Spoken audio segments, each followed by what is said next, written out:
Today we're gonna learn how to set up for a chip shot. When you're setting up for a chip shot, you wanna do the same thing every single time. So once you've set it, you can forget it. There's gonna be 4 things you need to remember for every chip when you set up. The first thing is you are going to choke down on the grip, which means instead of holding it at the top for a chip shot, you need more control. So the shot is small, you get small with it. Hold it at the bottom. That's number 1. Number 2, you are gonna stand with your feet approximately 1 club apart. So most people stand with their feet really wide, and then they might have a tendency to sway or even fall back onto their trail leg, on their back leg, trying to lift the ball into the air. So by having your feet together, you really can't move around as much. So that's number 2.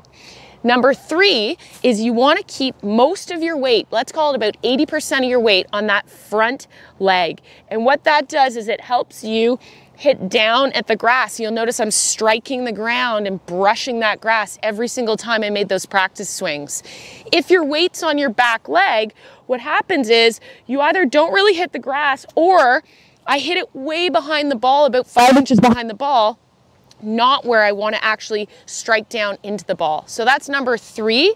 Number 4, you want to have a slight forward press.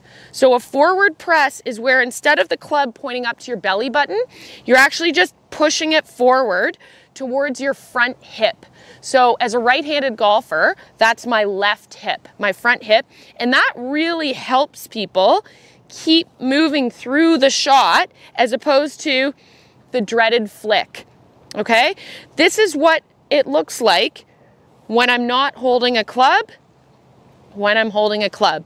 So those 4 steps, to go through them one more time: I'm gripping down on the shaft, on the grip. I've got my feet 1 club apart.